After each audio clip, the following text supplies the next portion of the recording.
Hey guys, it's Kiliam here, and this is the first video on my channel. In this video I'm gonna be making a progressive house track from scratch, and let's get into the project already. Okay, so we are here in FL Studio, and I already made an idea which sounds like this.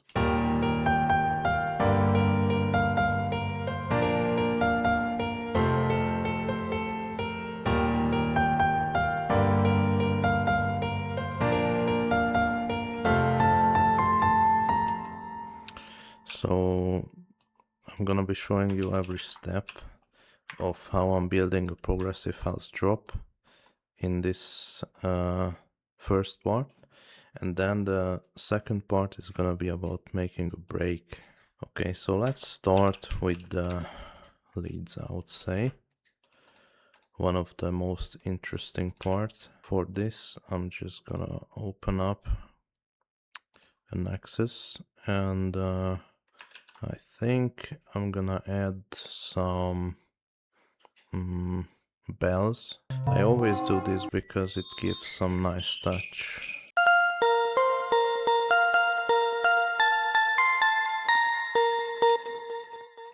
Let's see if this one works.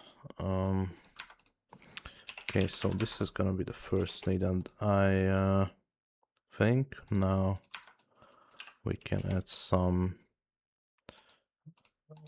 more layers. Maybe the progressive strings.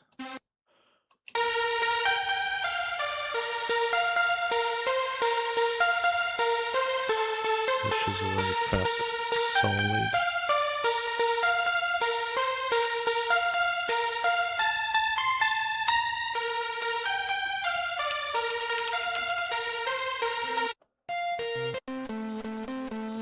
And I think this one will work as well.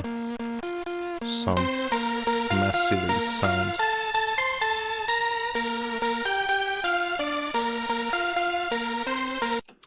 Actually, this one could be a mono lead.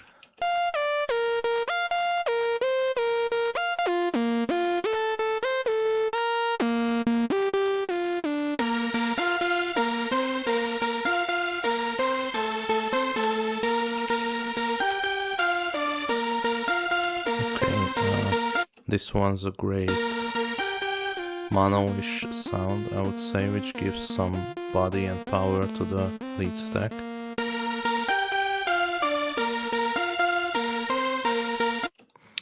Maybe let's add some more.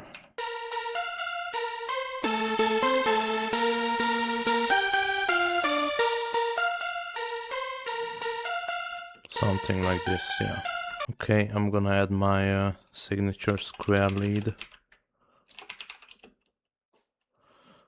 which is this one.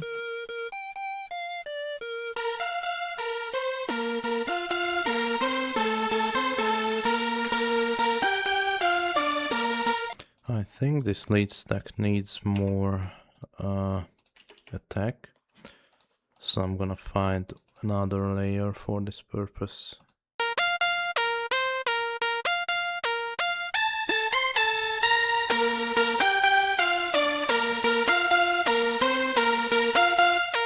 Right, here is how the unprocessed lead stack sounds.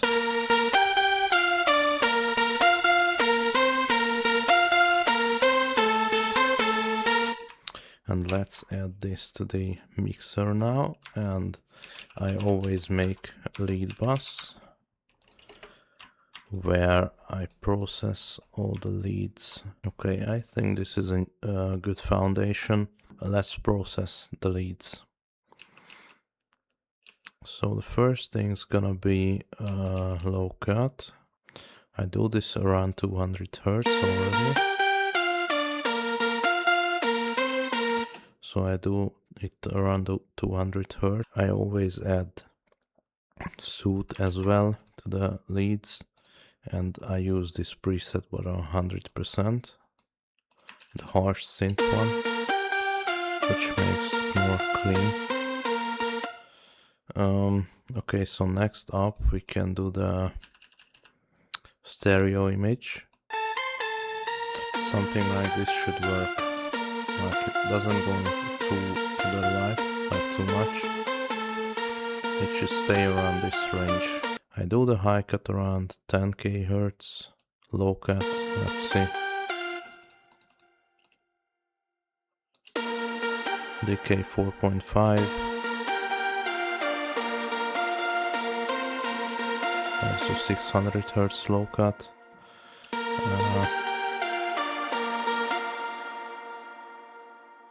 Okay, this is a good reverb, I would say. Now let's add the P controller, and the method is simple. We just gonna automate this, and we put it inverted. And the settings for this is 20%, so it doesn't go above 100%, and something like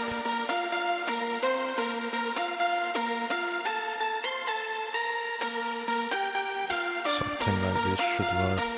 There's one more thing I like to add to my lead processing stack is harmonic maximizer, which makes the whole stuff more balanced and energized, I would say. We can play with the drive and push buttons, knobs. Alright, great. Let's continue with the saw chords. Saw chords first. Okay, let's add the first one, and it's gonna be... Okay, so this is the first saw chord. This is the most heavy sound, which I kinda always use in my tracks as well. This is the second saw chord. And I would say let's add another one. Okay, good, we have the saw chords as well. One thing which I forgot is to add some sidechain to the leads. I'm gonna do this around 56%, I think. Let's make the saw chords bus. And I never do too much processing on them, but the first one is always a low cut as well. And also I do an EQ like around 12k and a dynamic EQ like this, just to make some space for the leads. I add the decapitator and make them more like crispy. Add some nice power and nice touch, and the classic chain preset.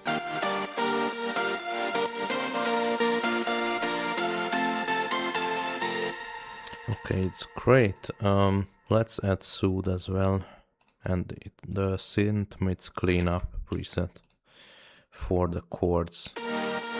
And one thing which I always check with span is that the chords need to be more wide than the leads, so let's make them wider.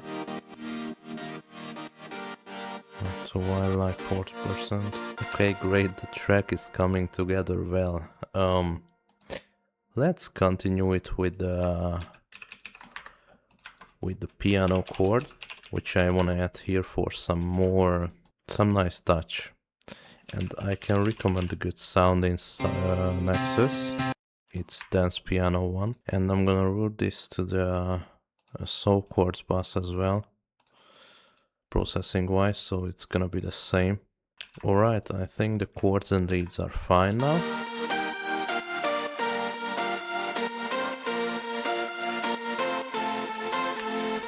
Good, now let's add some mid bass. Yes, this one's gonna work. Let's add a mono bass.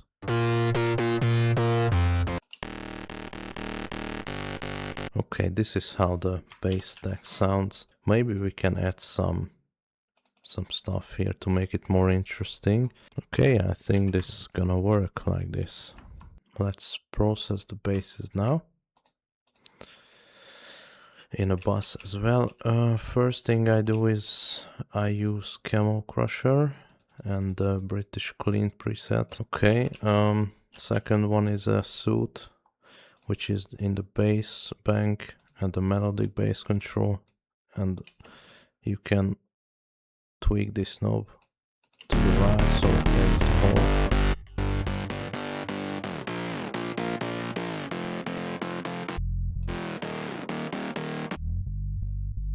Here I cut out all the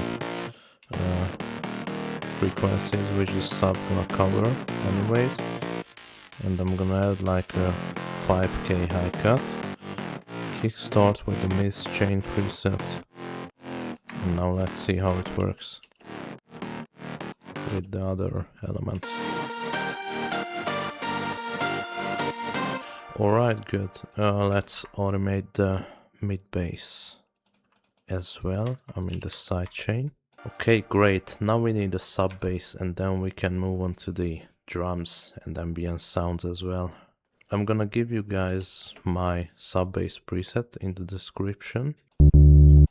So this is the sound. It's a very great sub, I would say. And a kickstart, sub bass chain, and I only gonna add a high cut around 140. And I'm gonna be adding suit as well, and same melodic bass control preset, which controls the peaks. I think it's pretty much it for the elements. I'm adding a kick from one of my own tracks. Okay, good. Now let's add some claps as well.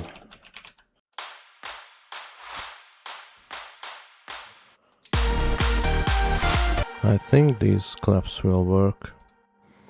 Now let's add some cool rides. So let's keep them. Also, I wanna add my signature feel here.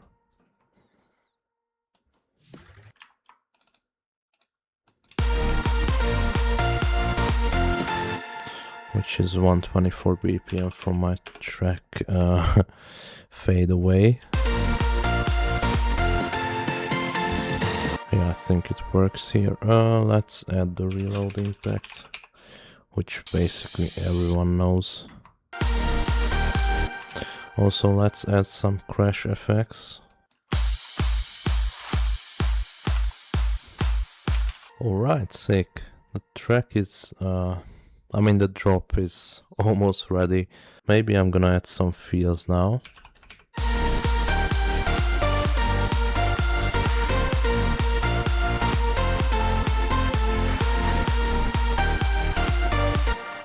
Okay, let's add some ambience now to the drop.